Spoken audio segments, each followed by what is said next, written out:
Hello, and welcome to the virtual Scandinavia House and today's book talk, And When the Light Comes, It Will Be So Fantastic, with the Norwegian poet Kristin Berget, with translator and poet Kathleen Maris Paltrineri, and they will be moderated today by Marisa Siegel. The book is out now, published today from Northwestern University Press.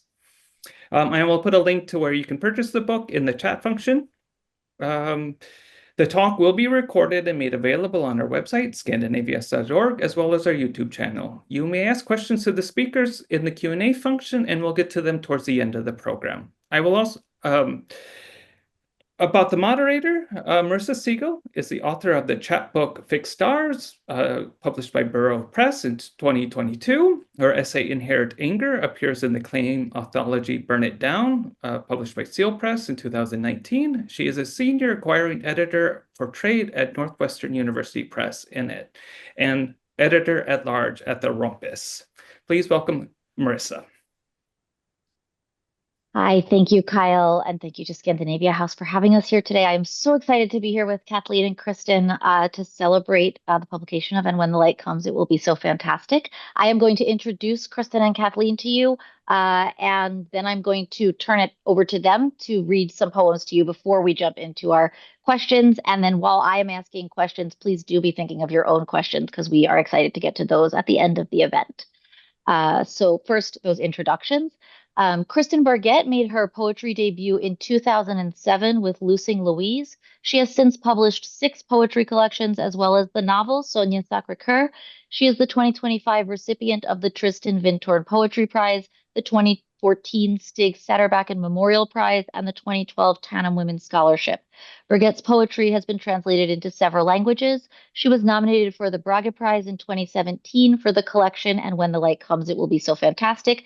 Now her first collection translated into English and out today with Northwestern University Press's Curbstone Books. Kathleen Maris Paltrineri is a poet and translator from Iowa. Her translation of Norwegian poet Kristin Berget's And When the Light Comes, It Will Be So Fantastic was supported by a Stanley Award for International Research. The recipient of a Fulbright Fellowship to Norway, she has taught literary translation, creative writing, and literature at the University of Iowa.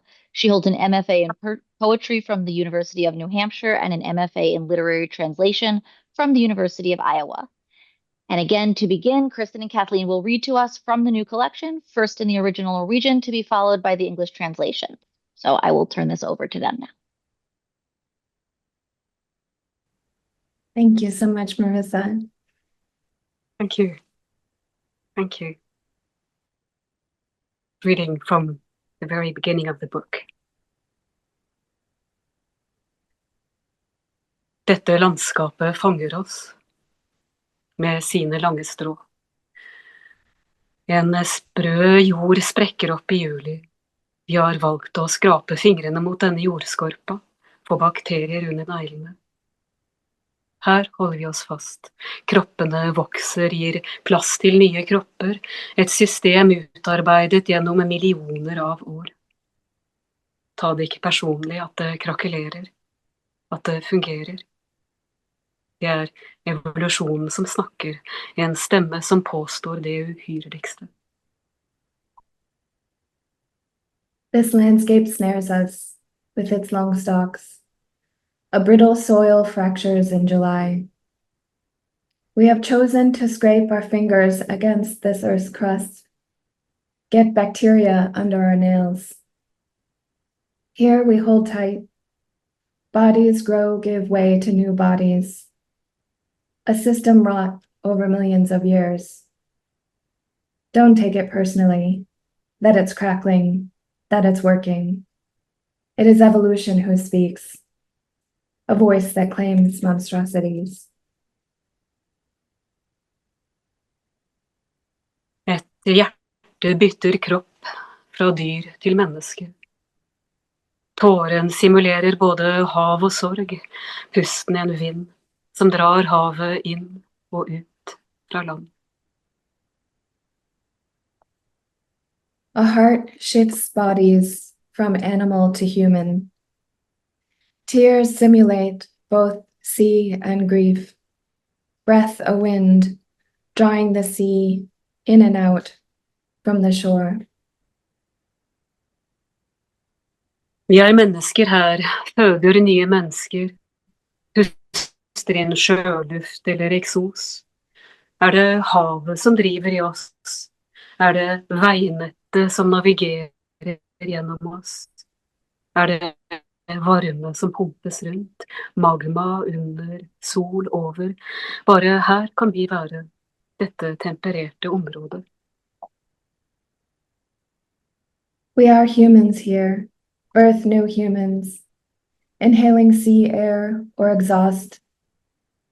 Is it the sea rushing inside us? Is it the road network navigating through us?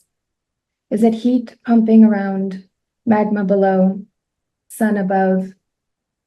We can only exist here, this temperate zone.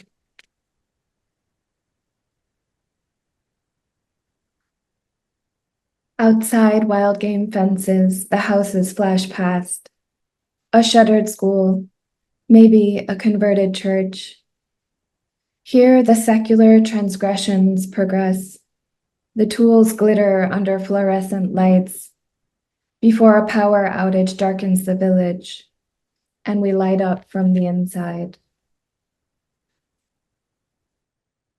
God storms through our minds, while she, in a darkness which cannot be determined, whether it's outside or inside, deadly or only night, or whether the night is the sounds, the foliage, evergreen needles, minerals, sang. All signs exist to be deciphered.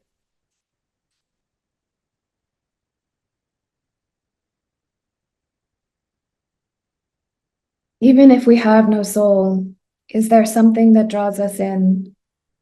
We have run along a fresh plowed field, seen the humus layer broken open, energies set free.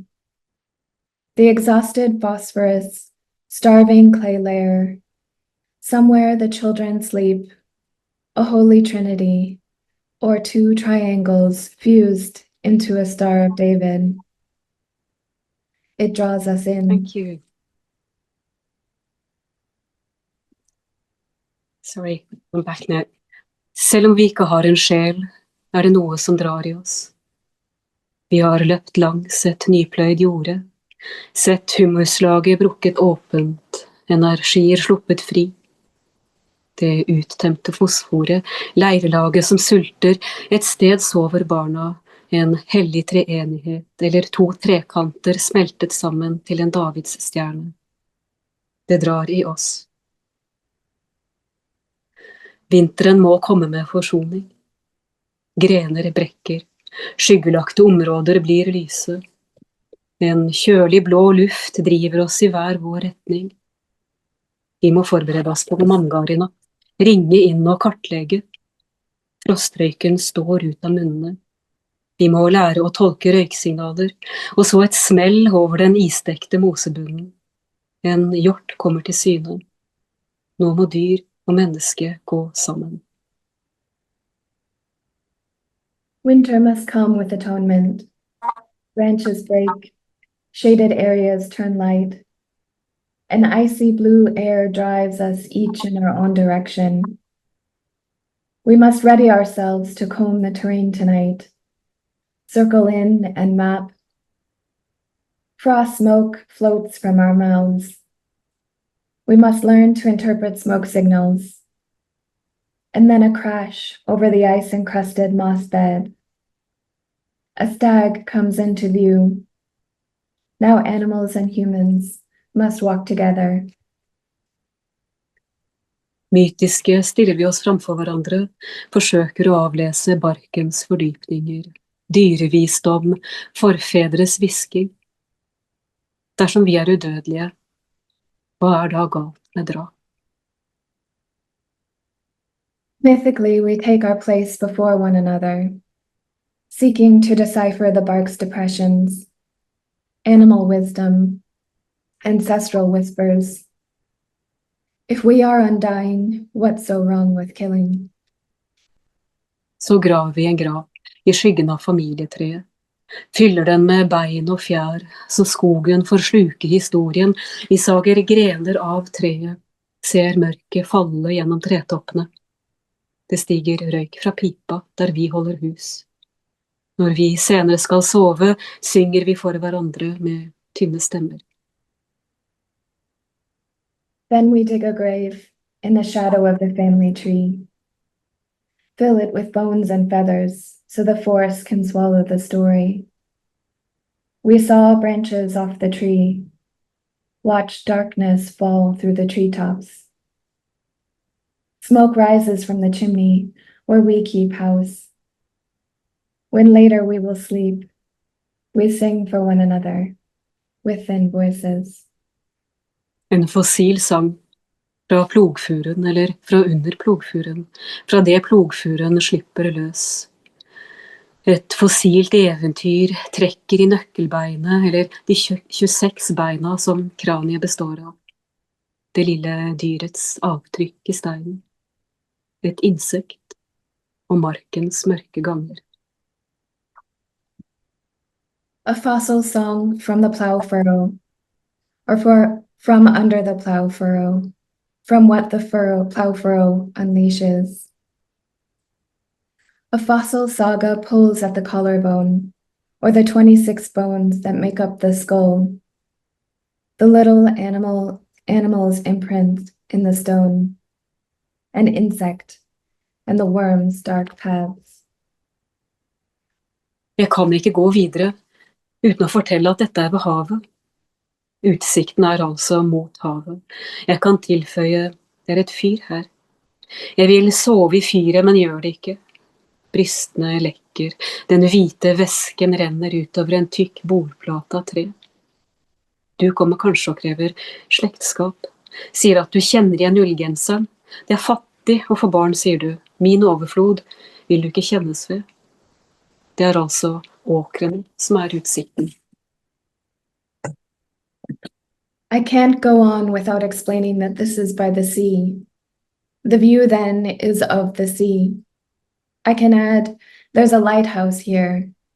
I want to sleep in the lighthouse, but don't. My breasts are leaking. The white fluid pours out over a thick wooden tabletop.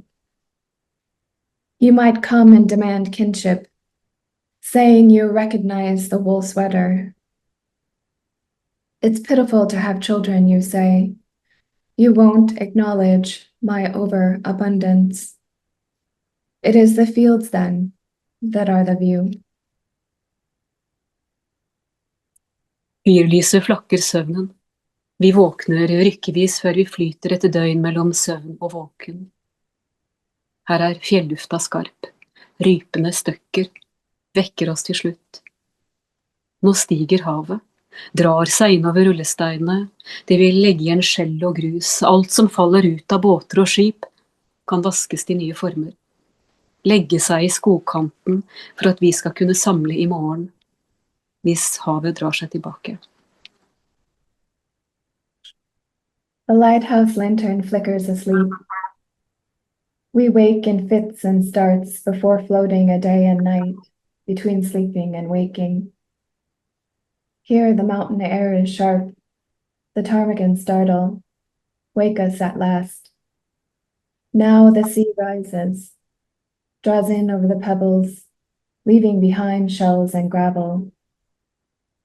Everything that falls out of boats and ships can be washed into new forms, collecting at the forest edge for us to gather tomorrow, if the sea draws back. La deg ikke lure. Dette ikke et folkeeventyr.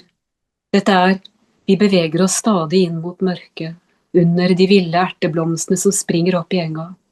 En solsikke har forvillet seg ved hjelp av en fugl, og kløver. Vi trenger nitrogenet, sier vi. Slipper en knokkel, bare et kne ned i plogfuren. Do not be fooled. This is not a folktale. This is we move steadily toward darkness, under the wild sweet peas blossoming in the pasture. A sunflower has dispersed by means of a bird. And clover. We need the nitrogen, we say, dropping a bone, just a knee, down in the plow furrow. Netter uten søvn. Antagelig dør jeg i natt. Dette en vanlig natt? Gud blåser gjennom hodene våre. Skogsmaskinene arbeider. Trålerne skraper korallrevet. Alt må tilgis et øyeblikk. Det må finnes en nåde, som hvisker like bak. Nights without sleep. Probably I will die tonight. Is this a normal night? God storms through our minds. The forest machines working. The trawlers scraping the coral reef. All must be forgiven for a moment. There must be some grace whispering close behind. Den mørke konturen innerst i menneskemengden ser vi plutselig et dyrehjerte. Nå kryper vi ned fra vårt utsiktspunkt mot verden.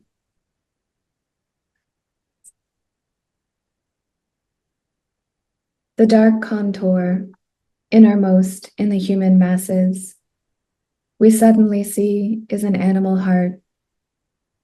Now we crawl down from our viewpoint to the world. Thank you, Kathleen. Thank you so much.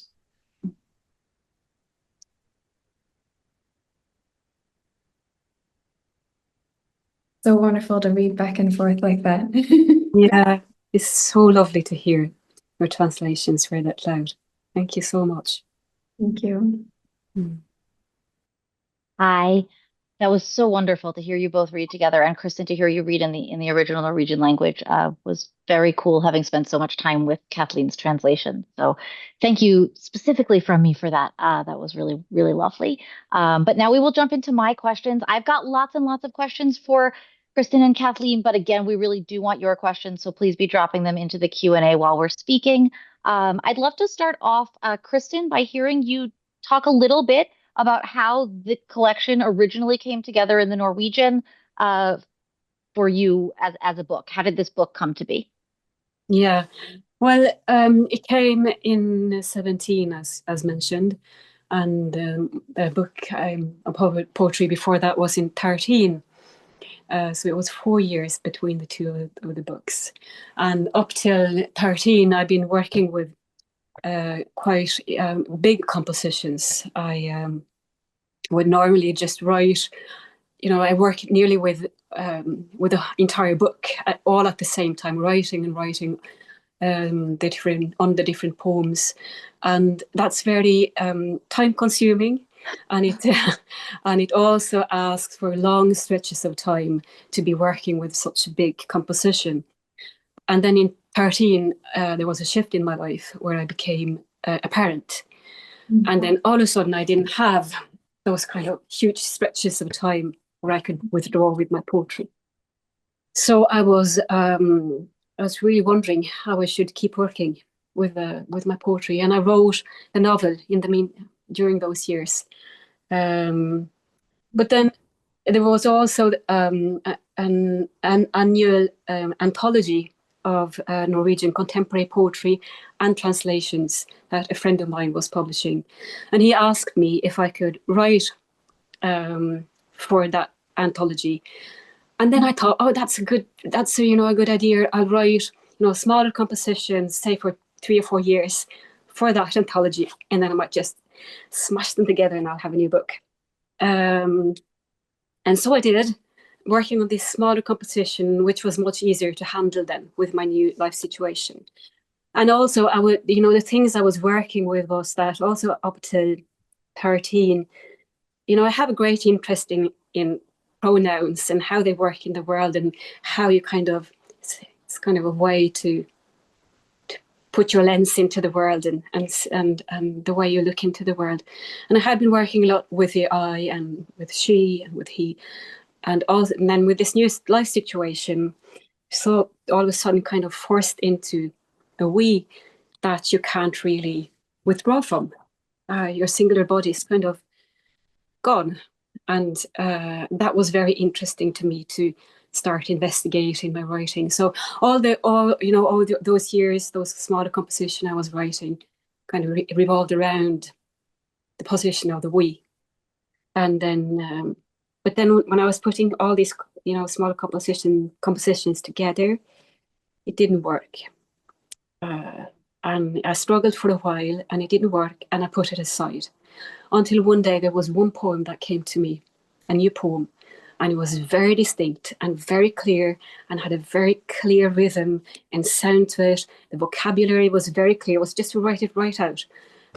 And that kind of cracked open all the other poems that I'd been writing. And then I could tear them apart and use lines from here and there and start working. And then, and the light, when the light comes, it'll be so fantastic, came into place. So that's kind of the background of the book. Thank you. That was fascinating to listen to you describe. Kathleen, can you tell us a little bit about when you first came to this material? Is that how you first came to Kristin's writing, or was there a more circuitous route? When did you find these poems? Yeah, in 2019, I was in Norway and kind of preparing to start the translation program at the University of Iowa, the MFA. And I'd previously been working at the International Writing Program at the University of Iowa. And I turned to two poets that I really admired who had participated in the residency. And I was just, curious who some of their authors were that they particularly loved, Norwegian writers. And two of them named Kristin, and I started reading her work. And this was the first collection that I read, and I was just so drawn to it. And I think as a poet myself, I was also kind of searching for a collection that felt very connected to breath. And when you look at the poems on the page, Kristin is working with caesura, and so it is kind of like a natural breath pattern that I think is really, really wonderful. So it felt like a collection so intimately connected to the body, and so I was so drawn to that. And okay, so I think of the art of translate. I should say that I am very monolingual. I know a little bit of Spanish and a little bit of Hebrew from my younger life, but I don't really speak either language. And am deeply impressed by the art of translation for that reason. It feels like walking a little bit of a tightrope in terms of staying true to the original poetry in the original language, so Norwegian here, and then also creating new poems in the second language, so here English, that are going to be effective in communicating the meaning and the message of the poems while also, again, staying true to sort of the craft of the original poem. Given how challenging that sounds to someone like me, Kathleen, could you tell us a little bit about how you approach that?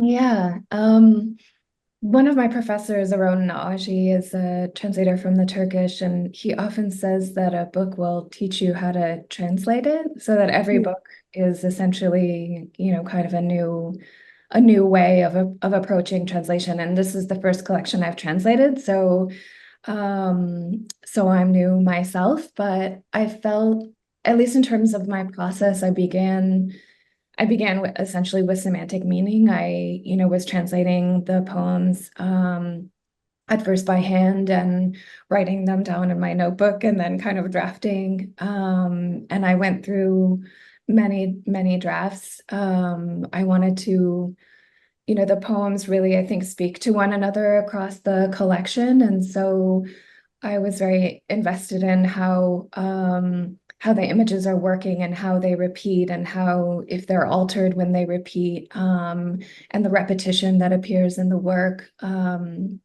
So once I got further on, each new draft was kind of focusing on a different aspect of the collection. I did one whole draft just focusing on verbs, where paying attention to where the verbs were in the passive voice and how that was connecting to some of the themes of the collection, or taking care if, if, for example, a verb was connecting the body to the sea, making sure not to use that verb in other places, but only in those two instances. And so my drafting process, it kind of, it went between like global of the collection and then also very granular.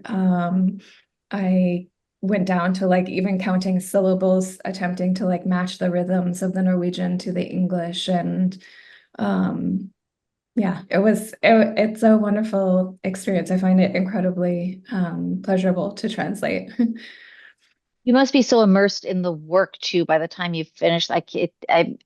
As close of a reading as I might ever do to a collection, however many times I might read it, that is a whole different way to sort of be connected to somebody else's work. Kristin, I'm curious how hands-on you were in that translation process. Did the two of you communicate? Was Kathleen sending you drafts? How was the experience of being translated for you? Yeah, we had a few meetings, a couple of meetings, I think, while she was here in Norway, and then also online later on. But I was very, as you can hear from her talking, I was very safe, feeling very, very safe right away. I could see that she had this, that she has this ear, she has that kind of listening into all different aspects, of both the language and the meanings and the themes I'm working on. She has a listening into all of it. So I was feeling very, very safe throughout the entire time that this would be a very fine translation, which it is. So yeah, she came with questions to me, and as this poetic Norwegian that I'm writing is of course slightly different to an ordinary speaking Norwegian, and those kind of twists and turns that I do, she might need a little bit of steering into what direction I would like that to go, and of course with double meanings and things like that. But I just I've really felt like I could just enjoy listening to a translator who's really at work and see her craft being presented to me. And she's really done such a tremendous job of I have seen lots of translations come across my desk in the 4 years I've been at Northwestern University Press, and I am publishing others that I also love. But this one, the English language poems, just really stand alone on their own in a way that is unique. Kathleen, you have done something really special here with Kristin's poetry. I feel connected to the original poems in a way that I think is notable for a translation from a language that I don't speak in any way. I'm curious, Kathleen, is there anything that was particularly challenging that you had to work through in translating these poems? I know you and I had talked about the long lines and thinking through that, but what for you was challenging, and how did you get across? How did you cross that obstacle? Yeah, thank you so much, both of you. And Kristin, thank you so much for being so generous in your feedback and working with me on the translations. Yeah, I think one of the challenges is between Norwegian and English. Norwegian has 3 additional vowels in comparison to the English language. And so there's all of the sound quality that is in the Norwegian that I think I was hoping to convey in the English. And then yeah, I think there were like multiple instances of double meanings or even triple meanings. So for example, in one of the couplets in the English translation, it's on page 42, and in Norwegian, it's on page 45. So I don't know, Kristin, would you want to read that couplet, and I could read it in the English? 45. Er det riktig å avkreve? Yeah, of course. Yeah, I know what you... Er det riktig å avkreve jorda et svar? Bygger mineralene kroppen, leger sårene.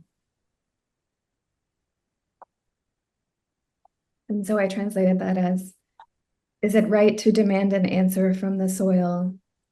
Do minerals build the body, heals the wounds.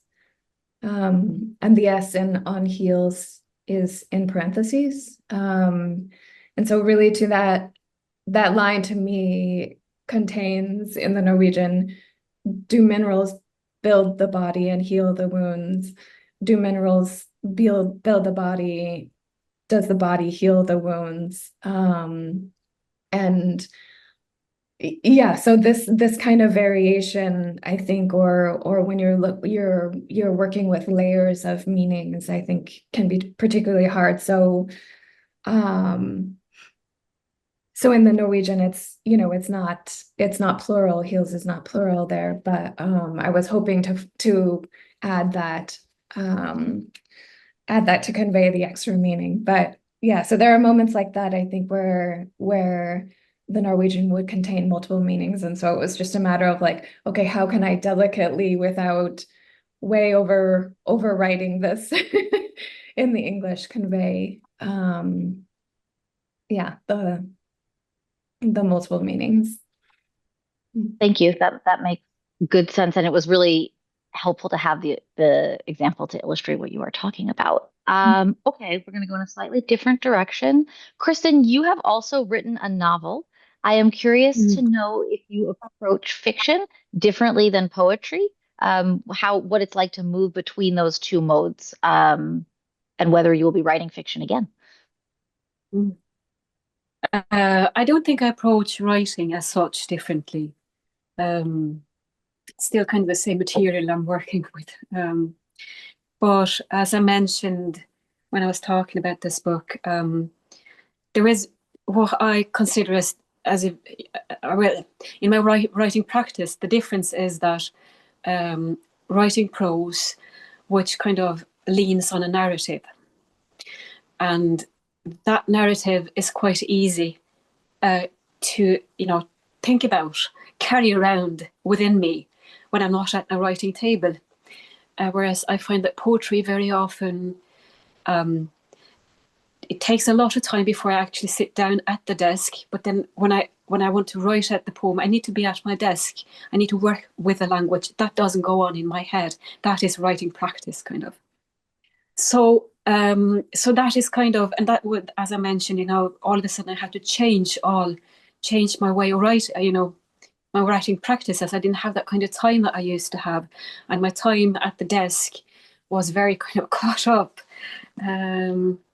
So I think to me that is kind of the actual writing is writing and thinking about language and thinking about what I write about and all of that.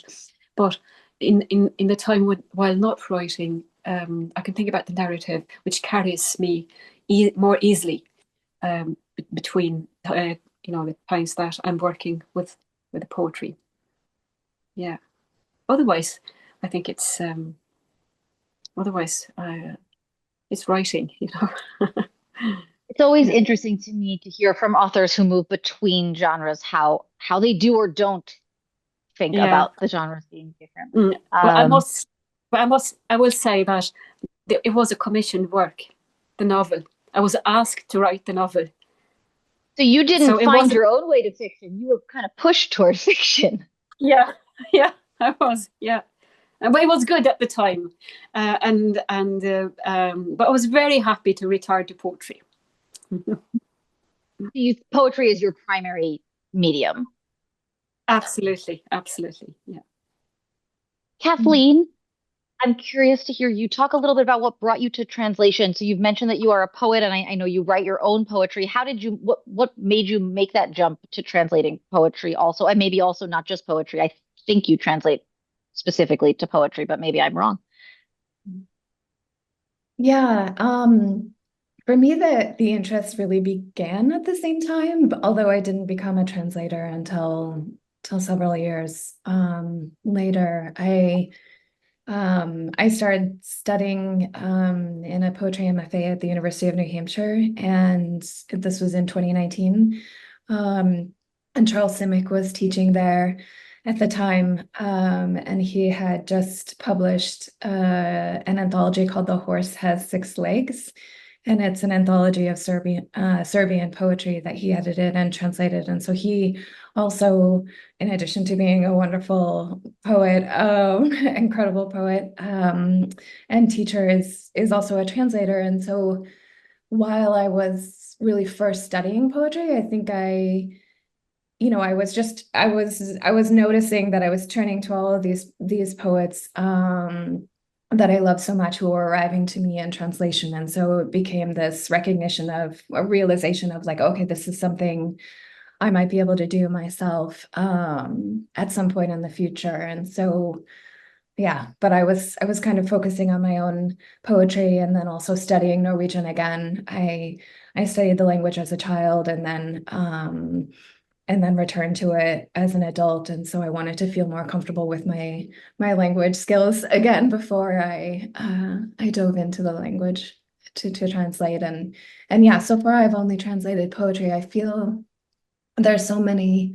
I mean, the Norwegian poetic history is so long and so rich that I feel like I could spend the rest of my life translating Norwegian poets and only kind of crack the surface. There's so few collections of poetry in English. So, I mean, maybe I'll translate prose, but for now, I feel pretty invested in translating poetry.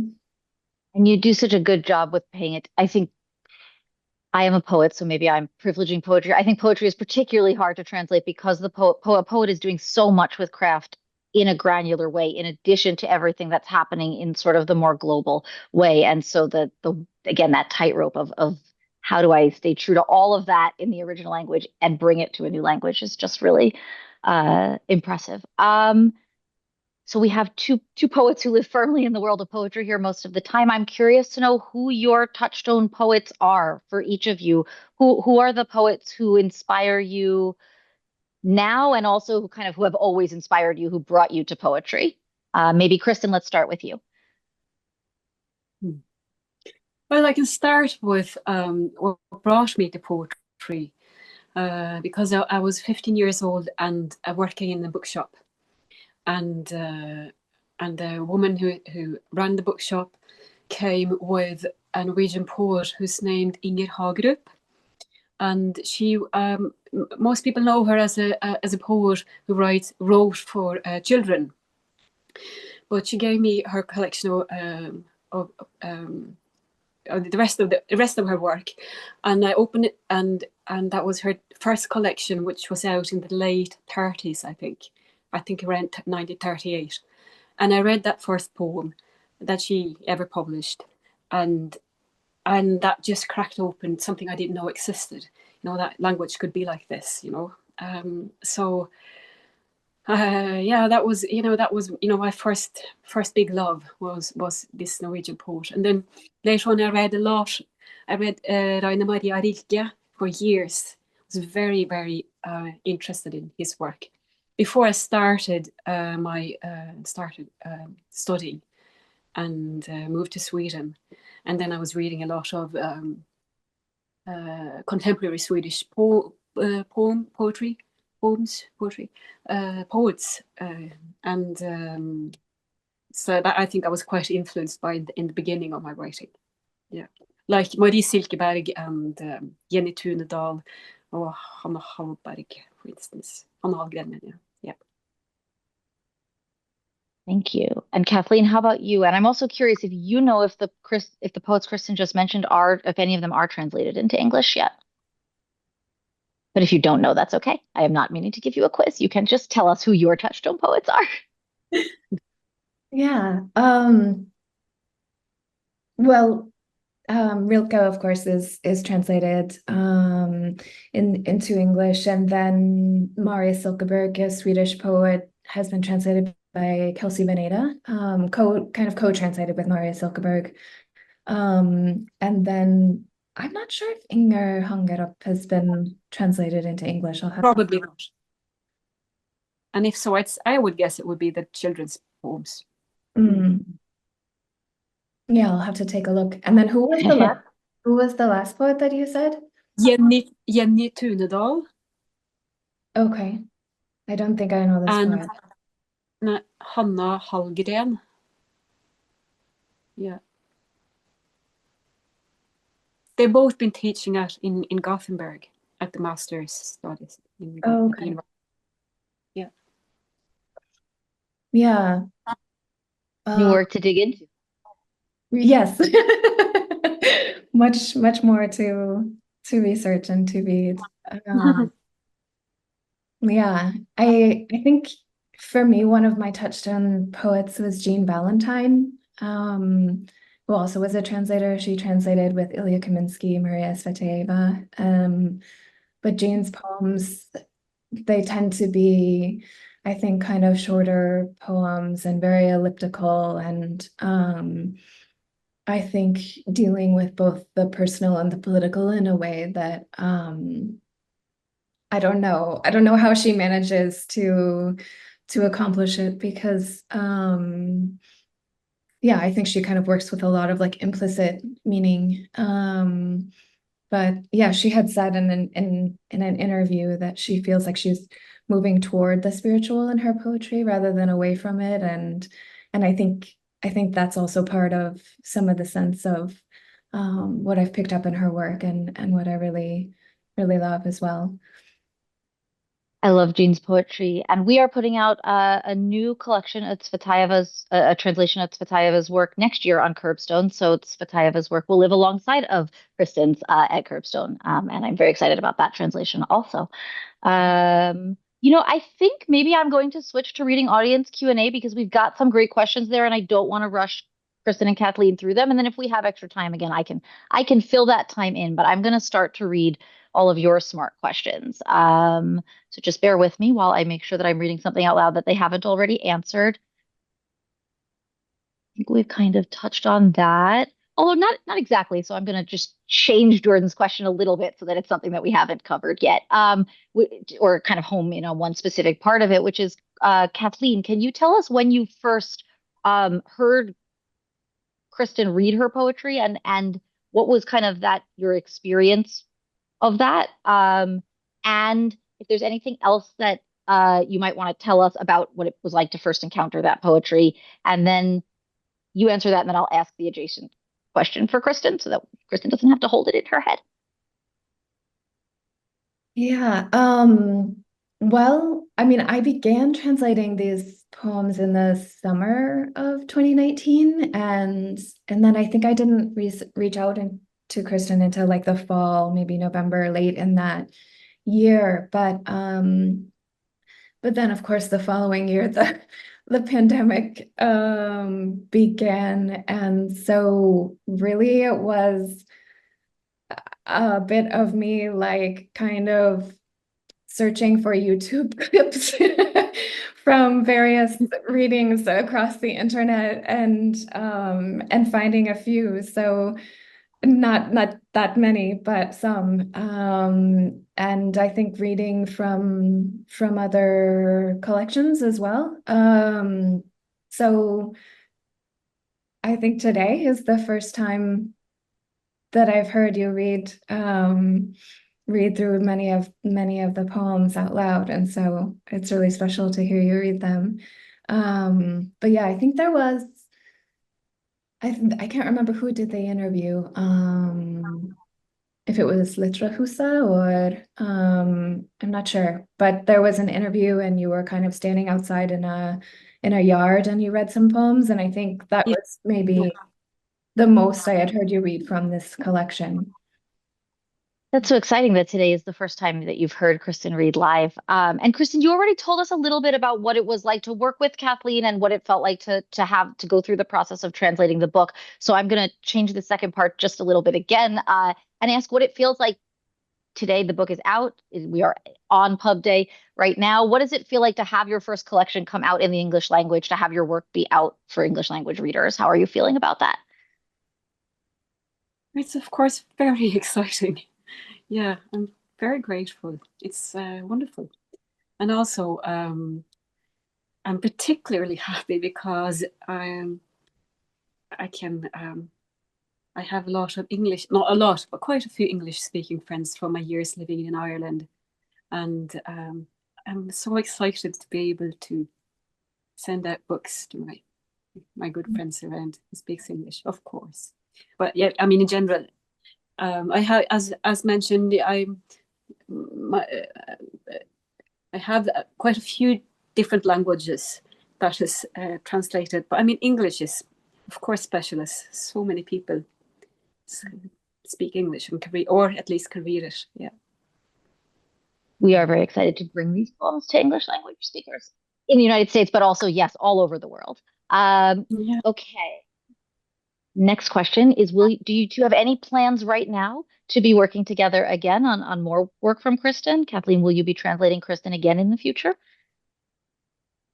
I hope so. I have started, I've kind of been bouncing back and forth, which is maybe not the best method, but between the last collection, Middelalderen, and Der ganske Vei. So yeah, I hope to keep going with both of those collections. And yeah, we'll see what. Are you writing a new book now, Kristin? We'll see what comes in the future. I don't know. Yeah, I'm writing, but I'm not quite sure what it will lead to at present. How about That's you? exciting to know. Are you writing, Kathleen? I am, yeah. I'm working on what I hope becomes a collection of poetry. And that would be your full-length debut, right? In English? Yeah. That's exciting. Okay. I really like this question. Where did it go? Oh, wait, sorry. We're going to go to Meg's question next. We're going to go to Kelsey's question first, just because I'm going in order for the sake of my own brain. Kristin, what have you learned about your writing through the process of being translated? Has that given you any new insight into your writing process and your work? And then I'll go to the adjacent part for Kathleen after. What I mean, there are several languages that I can't read, that my work has been translated into, but English, Swedish, and Danish I can read or understand. And what I find very interesting is that in every translation that I can read, of course, obviously, there is something that kind of comes to the surface of the poetry that I don't think that I haven't really seen before. And it's different in different languages, even though it's the same book that's been published, been translated. I can't really point at exactly what it is, but it's very clear that, I mean, there are, this, how it is also, when you return to a poem several times, and you always, you might find different aspects of it. But I, having read my own poems for such a long time in Norwegian, they kind of stay more or less the same. It doesn't happen that much any longer. But then all of a sudden, when it's translated, I can see that, there is something, some undercurrents here that are really coming up to the surface, and kind of gives a little bit of a different shade to the poems. And that's just amazing. It's such a fantastic thing to experience. That is, it must be such almost a gift to get to experience your own work like that. Yeah. Okay. Absolutely. And Kathleen, sorry, let me just find the words. Okay, your own poetic concerns and Kristin seem very linked, says Kelsey, and I'm going to agree with her. Yes. And so okay, we can push this in a slightly different direction. I did sort of already ask you what was the hardest part of translating the book, but how has this stretched you as a poet? Do you gain insight into your own English language poetry writing through the translation work that you do, and specifically translating here Kristin's work? Okay, so the question was about thematic concerns, and then how there's not really there's a note that you have linked poetic concerns, and then there's a question about what was the hardest part of translating the collection. So you did already speak to a difficult thing. If there's something else you'd like to speak to, you certainly can. And then also, what stretched you as a poet in translating this collection?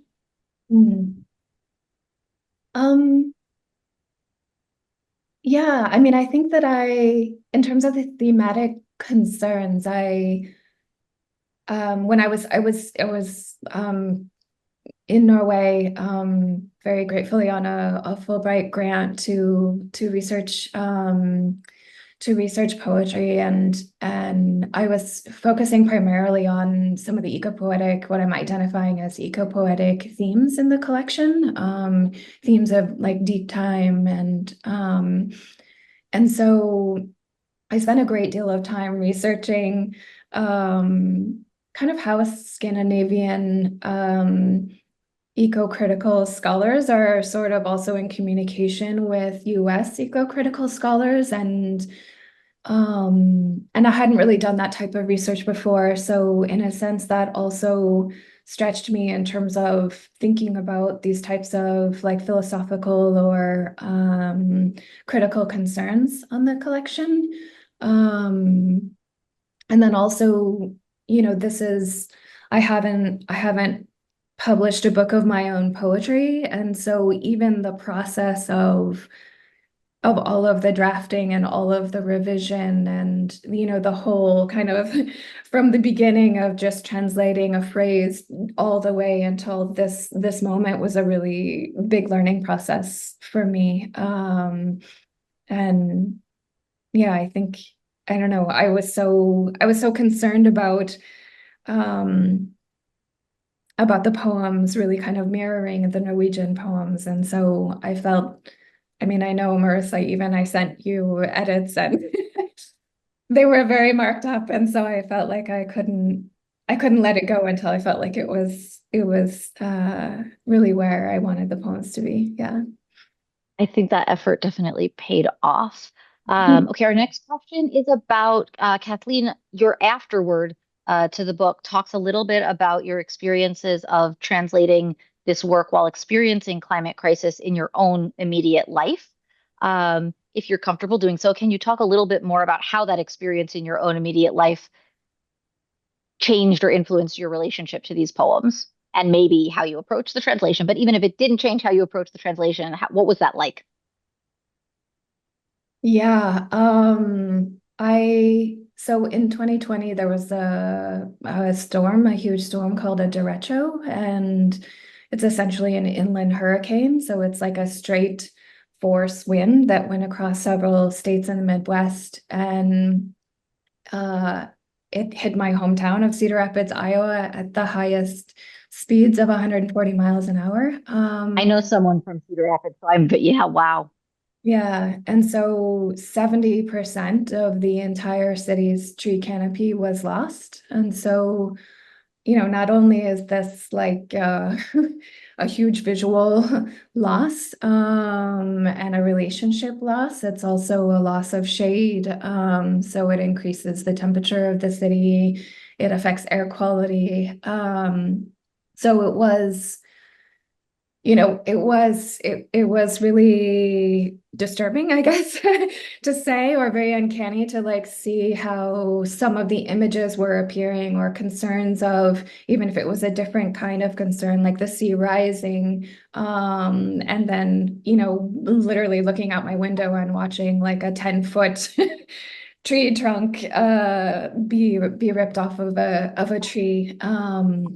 So yeah, it was in a sense it actually made my attention to these concerns more acute in the book, and then suddenly they were like, they were kind of coming forward and almost like neon to me, these images, when they appeared in the collection after having experienced that. That must have been really powerful too, just as a reader. Okay, I think if we're real fast, we can maybe just get through all the questions because these are shorter, although we did just get one more that I don't know that. So I mean that about Sarah and Brad, but I am sorry. I think that's probably all we're going to be able to get to. Kathleen, you also speak Spanish. You speak English. You translate in Norwegian. Does your brain ever scramble languages when you are translating? I think I wish I could be, yeah, I think, one of my colleagues at the International Team Program was really extremely multilingual. I mean, she could just switch and switch and switch. And I think I unfortunately have this tendency where I study Norwegian. And so then that's the language, that stays with me. And then if I pivot and study Spanish, then that's the language that stays with me. Unfortunately, it seems like they replace one another. But yeah, sometimes I think early in switching, like if I'm switching my focus to Norwegian, having recently studied Spanish, then a Spanish word might occur to me faster. But yeah, definitely for the past several years, I've been focusing primarily on Norwegian. Okay. That makes sense to me. When I first started learning Spanish, I was just coming out of 6 years in yeshiva where I had spoke Hebrew for half the day. And I used to be speaking Spanish and suddenly a Hebrew word would just come out of my mouth. And I would be like, wait, what? Where did that come from? Okay, our last questions are going to be quick, fun, easy ones. We're going to start with Kathleen and end with Kristin, so that Kristin is our last voice. These are her poems, and I really want to kind of celebrate that today. But Kathleen, first you, is there a certain word in Norwegian in the collection that Kristin uses perhaps more than once that you really, really like, that was fun to work with? I would say just as a general category, the compound nouns are very fun to work with. And of course, we have them in English like bookcase, but they're not as inventive as like frost smoke and sugar stinking. I'm trying to remember. I know there was one compound noun that you and I had talked about when you were editing, but I don't remember what it was that you were trying to get just right. Okay, and in Kristin, is there a certain word that Kathleen used when translating you that you were really kind of taken with, that you really enjoyed? Yes, it's actually in the opening. It's a lot of words. I think the very first line, "This landscape snares us." I think that's so beautiful. Yeah, It's such a great there was hook a lot. into the collection. Yeah, yeah. Mm. And I think it's kind of even a little bit more distinct than the Norwegian one. So it's kind of, yeah, in my ears anyway. Sounds so, yeah, I really like that. Mm. Thank you both so much for your time today. It was, again, just really so wonderful for me to hear Kristin read the poems in Norwegian, then followed by Kathleen's English translations, which I've spent so much time with on the page, to hear them out loud. And then to hear you two talk about how this book came to life was really, really meaningful for me as its editor. The book is out today from Curbstone, so we hope that everybody listening will consider picking a copy up. I think Scandinavia House just dropped the link into the chat. And to Scandinavia House and Kyle, thank you so much for giving us the time today to do this conversation. It was really a pleasure. And I would like to express my gratitude to everyone joining us today as well, and to Kathleen, Maris, and Kristin for joining us. I know the time zones are a little bit awkward, but it's our great pleasure to be able to present these great Nordic poets. And I know there was a lot of Nordic poets and translators in watching today. You know, we're always open to presenting new voices in Nordic literature. So please do keep us in mind if you want to present some of your work here as well.